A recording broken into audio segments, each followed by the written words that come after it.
ভাগবত গীতা যেখানে হবে সেখানে কিন্তু নামে করবা না হলে সেখানে কেউ আশ্রয় নিতে পারবে না। আপনি ধান বাজরাবেন, এক জায়গায় ধান নিয়ে যদি মায়েরা বসেন দেখবেন কিন্তু এক জায়গায় ধানটা অর্ধেক হয়ে গেছে। কেন না, যেগুলো ধান থাকে সেগুলো তলায় পড়ে যায় নাকি না কুলোর মধ্যে থাকে? কোনগুলো মা আপনারা জানেন, আমি জানি। তাহলে মা যেমন ধানের ডগায় কুলার ডগায় ধানকে পাজরালে আসল বস্তুটা রয়ে যায়, আর যেটা খাদ থাকে সেটা দূরীভূত হয়ে যায়। তাই তো পদকর্তা বললো, গো তোমরা তো একবার বলে দেখো যে নাম বললে, যে নাম বললে তোমাদের কিছু হোক বা না হোক, তোমাদের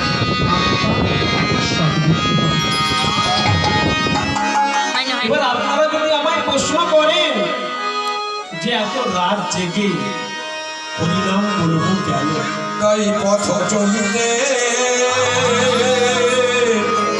আর বলিতে তোমরা গাও গাও কৃষ্ণ মধুর হরিনাম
পথ চলিতে আর বলিতে চলিতে চলিতে তোমরা মধুরা হরিরা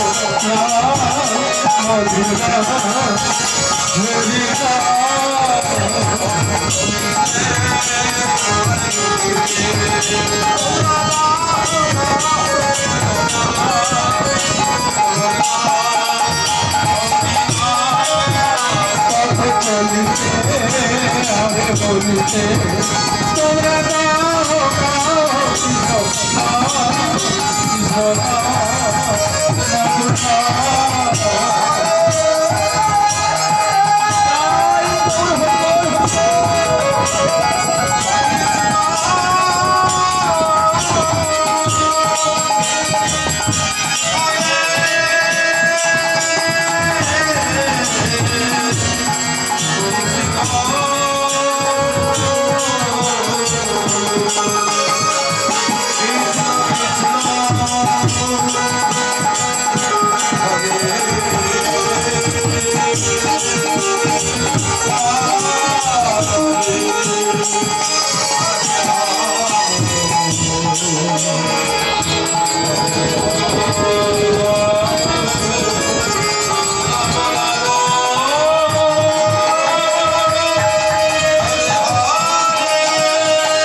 ভগবানের জন্য কিছু করলে আমাদের সর্বসময় মনের মধ্যে ভক্তিটা রাখতে হবে।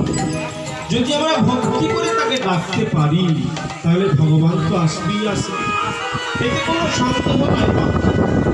তাই আজকে নদিয়া নবদ্বীপে ভগবান সেই কৃষ্ণ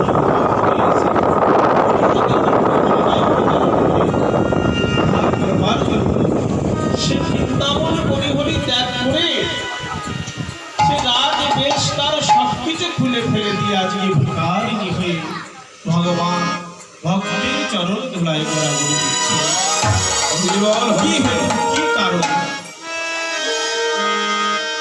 তামা যার জন্য ভগবান এই পৃথিবীতে এসেছে, কাদের জন্য? আমাদের জন্য। তাহলে আমাদের জন্য যদি ভগবান এসে থাকে তাহলে তার জন্য তো আমরা সব পেয়েছি। তাহলে আমরা কি করছি? তার জন্য আমরা কি করতে পারলাম? তাই যে পদকর্তা এক পাশে বলছো ভিডিও চলছে, তোমরা কিছু করো বা না করো, জীবনতে একবার হরিনাম বলো, হরিনাম করো, সংসারের জ্বালা যাতনা সব থাকবে। কিন্তু মা, এই জ্বালা যন্ত্রণা থেকে উদ্ধার পাওয়ার জন্য এই কলি হত জীব সারা বিশ্ব ভ্রমণ করে এসে দেখেছে কি না কোথাও শান্তি তারা পায়নি। সর্ব জায়গায় তারা তীর্থ ভ্রমণ করে দেখে এসেছে, কোথাও শান্তি পায়নি। কিন্তু শান্তি পেয়েছে একটা জায়গায়, কোথায়?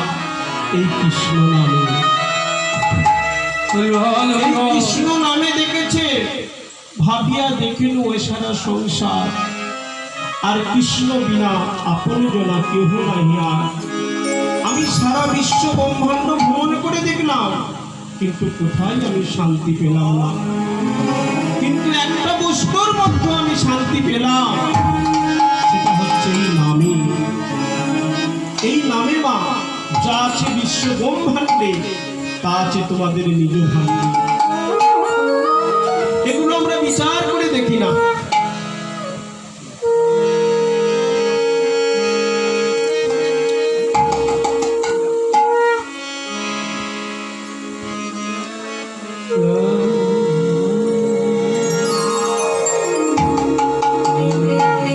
এই যে আমরা ভাবিয়া দেখিল এছাড়া সংসার কৃষ্ণ বিনা আপন জনা।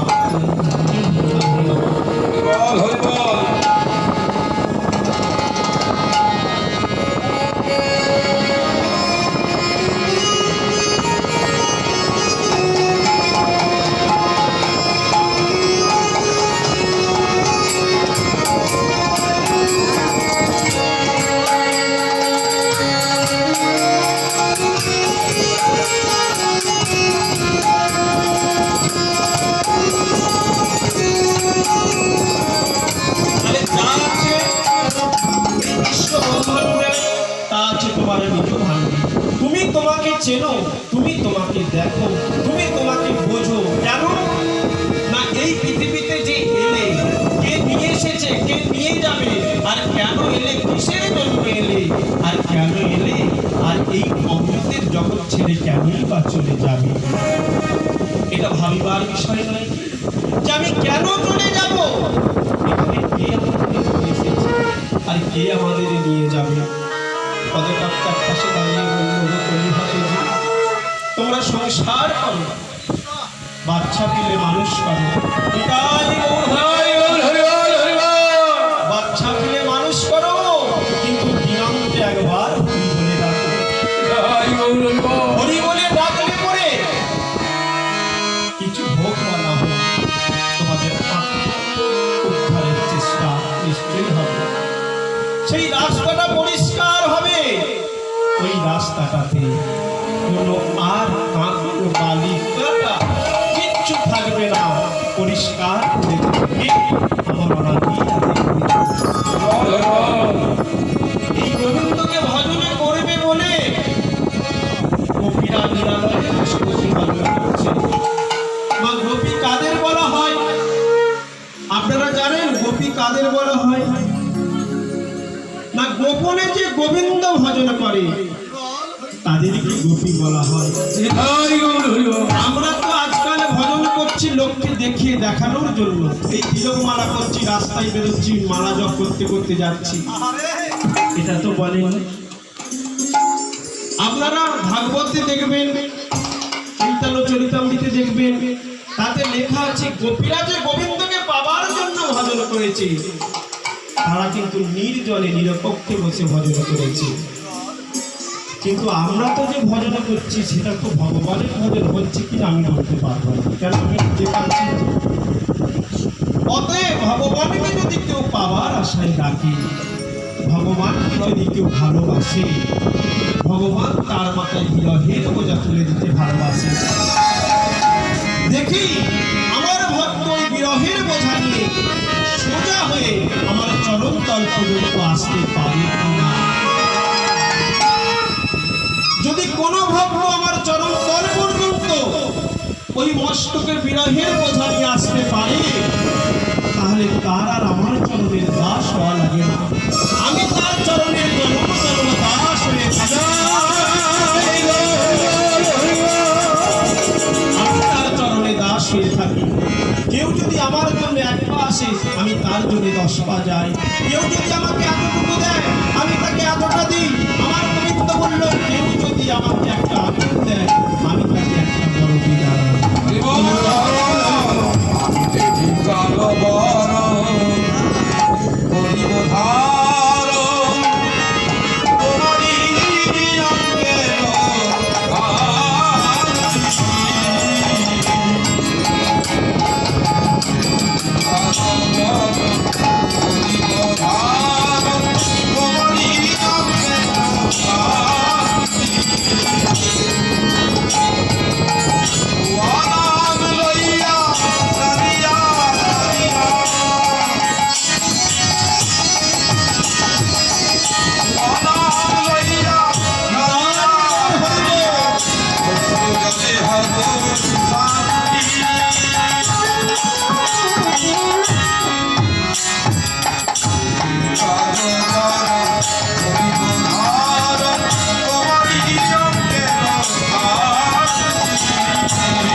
শান্তি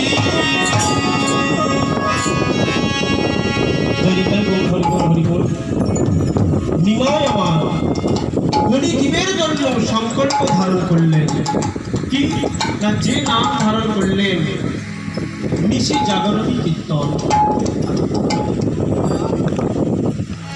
নিশি জাগরণী কীর্তন আর কাদের জন্য শুরু করলো? এই বিশ্ববাসীর জন্য। এই বিশ্ববাসী